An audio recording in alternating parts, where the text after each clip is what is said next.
NFC East gets the win, NFC West gets the loss, and that dynamic also continued between the Cardinals and the Eagles.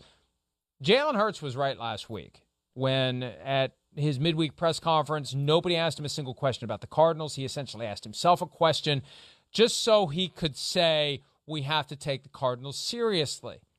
And, my only concern with the Eagles right now, they get a lead and their foot slides off the gas pedal. They did it against the Lions.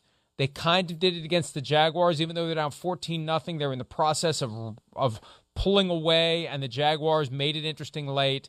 And yesterday the Cardinals made it interesting late, but the Eagles still finding a way to win. And yesterday was the perfect opportunity to step in a pothole if you're the Eagles. It was the perfect trap game with the Cowboys looming. To hold on and win that game says a lot about the focus, the resilience, and just kind of like the shine. The team of destiny or density. If there is a team like that in the NFC this year, so far it's the Eagles, Myles, because they just keep finding a way to win. They do. And look, you also got to give Steve Keim the gold star for this week if you're the Philadelphia Eagles for going out and getting Matt Amendola, who did not look good in his game against the Colts for the Chiefs. That's why he got whacked there. And then they go out and they sign him because Matt Prater's hurt. And, oh, by the way, he misses a field goal at the end of the game. So thank you, Steve Keim, if you are the Philadelphia Eagles. But, I love the way the Eagles have been playing. And as we show here, this final sequence that the Cardinals had. First of all, not a good job by Kyler Murray of knowing where the sticks are and knowing where you need to be on the field. Because when you slide that early and then you basically have to spike the ball, first of all, you're sliding too early to prevent yourself from getting the first down. Second of all, you spike the ball too early on the clock and leave some time where if it just so happened that they were able to make the field goal, the Eagles would have had some time to get down the field and then win the game. So just not a good operational standpoint or operational execution, if you will, from the Cardinals there late in that game.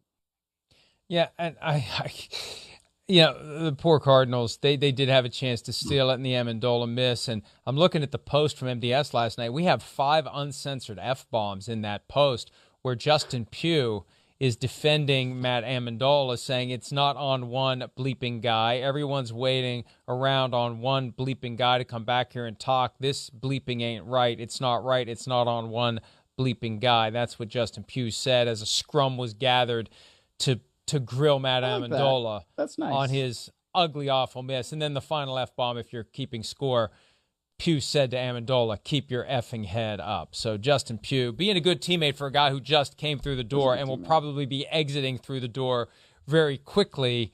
It just was a comical, cartoonish miss. It wasn't a doink. It wasn't even close. Again, it was like he deliberately aimed it to go 20 yards to the side of where it was supposed to go. It was the anti-Justin Tucker. And I always say there are plenty of guys out there that can kick reliably and accurately that you just go find another one. Maybe there aren't enough guys. Maybe the shortage, maybe the supply doesn't meet the demand of kickers who can reliably get it done. You've got a select few that are really good.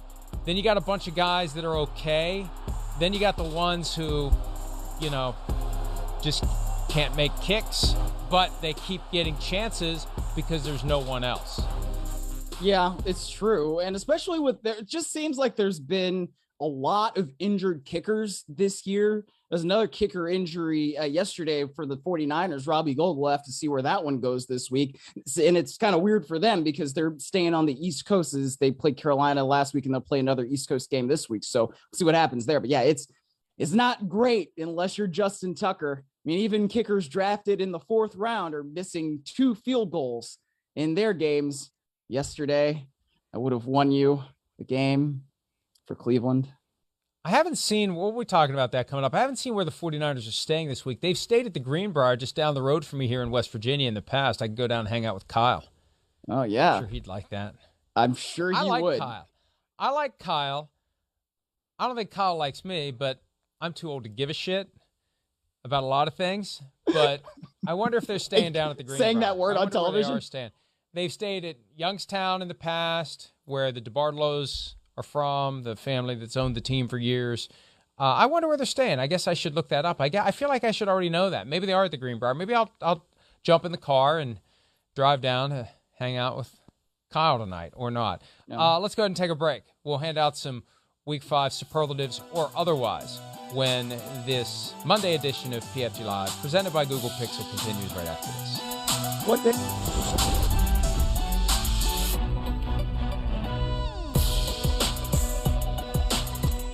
Hi, it's Mike Florio. Thanks for watching PFT on YouTube. Hit subscribe for the latest news and analysis from Pro Football Talk.